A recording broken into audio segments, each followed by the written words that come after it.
मेरी किस्मत जगाने को खुदा का नाम काफी है। मेरी किस्मत जगाने को खुदा का नाम काफी है। हजारों गम मिटाने को खुदा का नाम काफी है। शामिले नहमदुहु व नुसल्ली अला रसूलिहिल करीम अम्मा बाद। अन अबी हुरैरह रज़ियल्लाहु तआला अन्हु क़ाल क़ाल रसूलुल्लाह सल्लल्लाहु अलैहि वसल्लम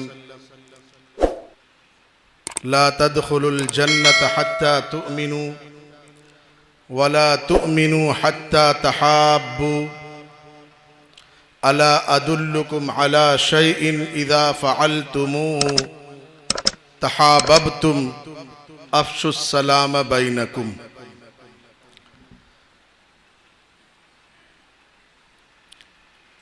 सदक़ रसूलुहुन नबियुल करीम।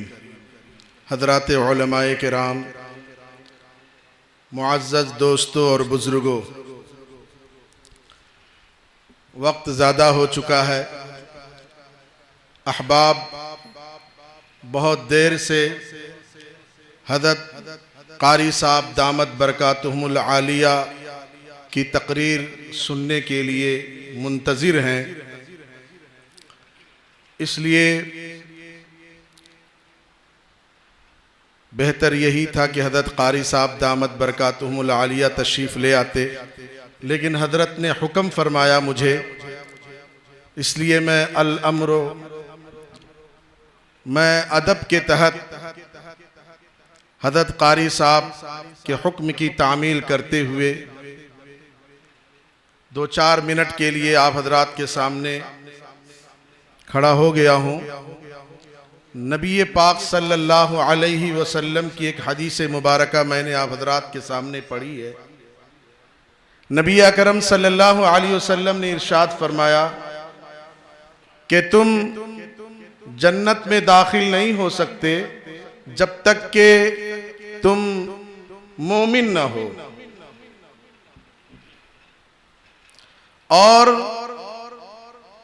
तुम्हारा ईमान एक कामिल नहीं होगा जब तक कि तुम आपस में एक दूसरे के साथ मोहब्बत न करो। है मुख्तसर हदीस, लेकिन हमारे बहुत सी बीमारियों का इसमें इलाज है।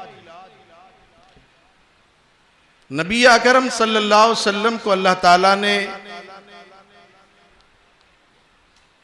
ऐसा मलका और ऐसी कुदरत अता फरमाई थी कि मुख्तसर अल्फाज में बहुत अहम मज़ामीन हजरत बयान फरमा दिया करते थे। जवामिउल कलिम आपको दिया गया था। आज हमारे अपने मुआशरे में इस चीज की बहुत कमी है। हमारा आपस में एक दूसरे के साथ मोहब्बत, भाईचारा ये खत्म होते जा रहा है। हम में से हर आदमी एक दूसरे को देख करके बजाय खुश होने के दिल में तकलीफ महसूस करता है। हमारे अंदर ये बीमारी है। हमारा भाई अगर तरक्की करता है तो हमें दिल में बजाय मसरूर होने से हम दिल ही दिल में घुटते रहते हैं, तकलीफ महसूस करते हैं कि ये किस तरह तरक्की कर रहा है, किस तरह ये अच्छा घर बना रहा है, किस तरह अच्छी गाड़ियों में घूम रहा है, किस तरह अपने घर में अच्छे और सुकून से रह रहा है। ये हमारे समाज का, हमारे मुआशरे का ये बहुत बड़ी बीमारी है ये, कि हम में से हर कोई दूसरे को देख करके बजाय खुश होने के हसद और जलन और तकलीफ में महसूस करता है। आका सल्लल्लाहु अलैहि वसल्लम इरशाद फरमाते हैं, जब तक तुम एक दूसरे से मोहब्बत नहीं करोगे ईमान एक कामिल नहीं होगा। और मोहब्बत करने का नुस्खा भी आका सल्लल्लाहु अलैहि वसल्लम बतलाते हैं। फरमाया मैं तुम्हें एक चीज बतलाता हूं जिससे तुम मोहब्बत करने लग जाओगे।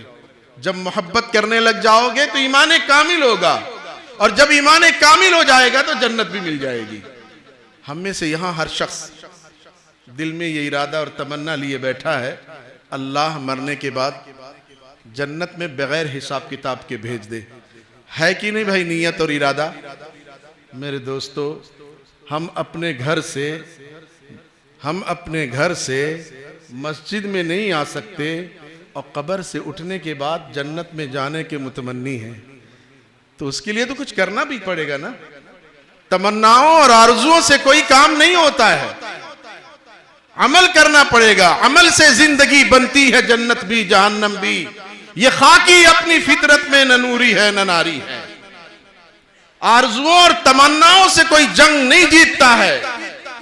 अगर आरजुओं और तमन्नाओं से कोई जंग जीतता और कामयाब होता तो नबी अकरम सल्लल्लाहु अलैहि वसल्लम को पूरी रात नवाफिल में खड़े रहने की जरूरत क्या थी? पांव मुबारक में सूजन आता था, इसकी जरूरत क्या थी? अगर तमन्नाओं और आरजुओं से जन्नत मिल जाती और जंग कोई जीत जाता तो आका सल्लल्लाहु अलैहि वसल्लम को मैदान बद्र में जाने की जरूरत क्या पेश आती? ग़ज़वे उहुद में आपको दंदाने मुबारक शहीद कराने की जरूरत क्या पेश आती? जंग उहुद में सहाबे किराम की कुर्बानी देने की जरूरत क्या पेश आती अगर तमन्नाओं और आरजुओं से आदमी को जन्नत मिल जाती और मंजिल मिल जाती? मुसलमान की आज जो सोच है ना, जो हमारी फिक्र है, हम चाहते हैं पसीना ना निकले, मैदान जीत जाए।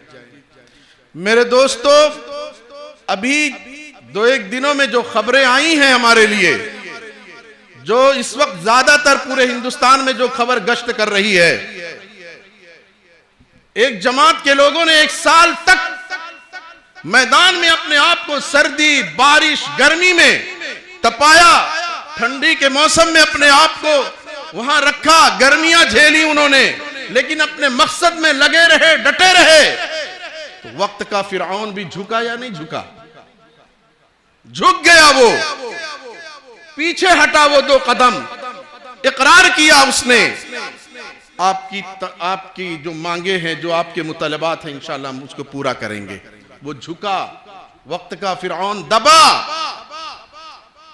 मालूम हुआ कि आदमी अगर अमले पैहम रखता हो, जिहद मुसलसल रखता हो, अपने अंदर अज़्म और हिम्मत और इरादा रखता हो, तो इंशाअल्लाह वो जरूर अपनी मंजिल को पाएगा, अपने मकसद को पूरा करेगा। निकलना पड़ेगा, मैदान में आना पड़ेगा। तमन्नाओं और आरजुओं से कुछ नहीं होता है। अभी जो हालात हमारे सामने आए, हमारे लिए उसमें बहुत सी चीजें हैं, और उसको देख करके काश हम समझ जाएं और वही जोश और जुनून हमारे अंदर भी पैदा हो जाए। लेकिन मुसलमान सिर्फ बोलता है, गुफ्तार का गाजी है। अभी हजरत मौलाना मुफ्ती साहब ने पढ़ा, इकबाल बड़ा उपदेशक है, मन बातों में मुंह लेता है। गुफ्तार का गाजी बन तो गया, किरदार का गाजी बन न सका। हमारी कौम अखबार लेगी और तबसरे करेगी, तस्करे करेगी, चौपालों पर और चौराहों पर बैठ करके जब तस्करे और तबसरे और गीबत करने पर आती है तो उलमा को भी नहीं छोड़ती है। हमारी कौम का ये मिजाज बन गया, फुला मौलाना यूं, फुला मौलाना यूं, फुला मौलाना यूं। एक बात मैं बहुत जिम्मेदारी से कहता हूँ, हजरत कारी साहब दामत बरकातुहुम यहाँ तशरीफ फरमा है। हजरत मौलाना रशीद अहमद गंगोही रहमतुल्लाह अलैह ने इरशाद फरमाया कि अगर उलमा की बुराई करोगे तो याद रखिए मरने के बाद तुम्हारा चेहरा किबले से फिर जाएगा। जैसे ही तुम्हें दफन करेंगे किबला तुम्हारा चेहरे से फिर जाएगा। उलमा की गीबत और बुराई और बेअदबी करने की वजह से हजरत फरमाते हैं यकीन ना हो तो देख लेना। अजीब मामला हमारी कौम का हो चुका है, हालात हमारे सर पर हैं। सूरज निकलता है रोजाना और रोजाना नई साजिशें होती है। हमें खत्म करने की, और हमारा हाल ये है हम उलमा ही की बुराई में मुब्तला हैं। कहां जाओगे मेरे दोस्तों? न समझोगे तो मिट जाओगे ऐ हिंदी मुसलमानों, तुम्हारी दास्तान रहेगी दास्तानों में। बहरहाल बहुत वक्त ले लिया। नबी पाक सल्लल्लाहु अलैहि वसल्लम ने इरशाद फरमाया कि ईमान जन्नत में दाखिल नहीं होगे जब तक कि तुम मोमिन नहीं होगे, और मोमिन उस वक्त तक नहीं होगे जब तक कि तुम एक दूसरे से मोहब्बत न करोगे। ये ख़त्म कीजिए आपस की लड़ाई और झगड़े, ये ख़त्म कीजिए आपस में एक दूसरे के पांव को खींचना, वरना दोस्तों हाल ये होगा हम खुश हैं किसी और के तकलीफ पर, किसी और की परेशानी पर। किसी ने कहा है उसके कत्ल पे मैं भी खुश था, मेरा नंबर अब आया। उसके कत्ल पे मैं भी खुश था, मेरा नंबर अब आया। मेरे कत्ल पे तुम भी खुश हो, अगला नंबर आपका है। इसलिए हम एक दूसरे से मोहब्बत करें, आपस में इत्तिहाद और इत्तिफाक पैदा करें, और जब मोहब्बत होगी तो ईमान कामिल होगा। ईमान कामिल होगा तो जन्नत में जाओगे। वो कैसे होगा? आका ने फरमाया अफ्शुस सलाम बैनकुम, सलाम किया करो आपस में, एक दूसरे को सलाम करो। सलाम से मोहब्बत पैदा होती है, भाईचारा का माहौल पैदा होता है। अल्लाह ताला मुझे भी आप सबको अमल की तौफीक अता फरमाए। हज़रत क़ारी साहब दामत बरकातुहुमुल आलिया, मैं सही बता रहा हूँ, मस्जिद में खड़ा हूँ, बिल्कुल बीमार हैं। मैं चंद देर बैठा, इनके पास खांसी मुसलसल आ रही है, मुसलसल असफार हैं, 1-1.5 घंटा बोलना, फिर रात की नींद नहीं मिलती है, मुसलसल असफार हैं, फिर दर्स है। ये आसान काम नहीं है। बिल्कुल अल्लाह की मदद और अल्लाह की नुसरत के साथ चल रहे हैं। ये रूहानी ताकतें होती हैं जिसकी बुनियाद पर इंसान इस कदर मुश्किलों के साथ ये सफर करता है। आसान काम नहीं है। मैं खुद 2-3 जगहों पर भी मेरे सफर हुए, वहां लोग काफी बुला रहे हैं। मैंने हज़रत क़ारी साहब से कहा भी, दरख्वास्त भी रखी उनकी तरफ से। दूसरे सूबे के लोग हैं, बड़े अच्छे लोग हैं, लेकिन वक्त नहीं है, मुसलसल असफार है। मैंने खुद हज़रत क़ारी साहब से दरख्वास्त की, हज़रत कौम मिल्लत के लिए कुर्बानी देने वाले बहुत गिने चुने लोग हैं, आप अपनी सेहत का ख्याल रखिएगा। अल्लाह ताला हज़रत क़ारी साहब की उम्र में बरकत अता फरमाए। हज़रत क़ारी साहब के साए आतिफत को हम तमाम पर बसीहत व आफ़ियत दराज फरमाए। मेरे दोस्तों, हमें तबसरा करना आता है, लेकिन अगर हम इस मैदान में कोई हमें 3-4 दिन बुलाए रातों को खिदमत के लिए, और फिर आपको 2-3 बजे रातों तक जागना पड़े, अब आपको पता चलेगा।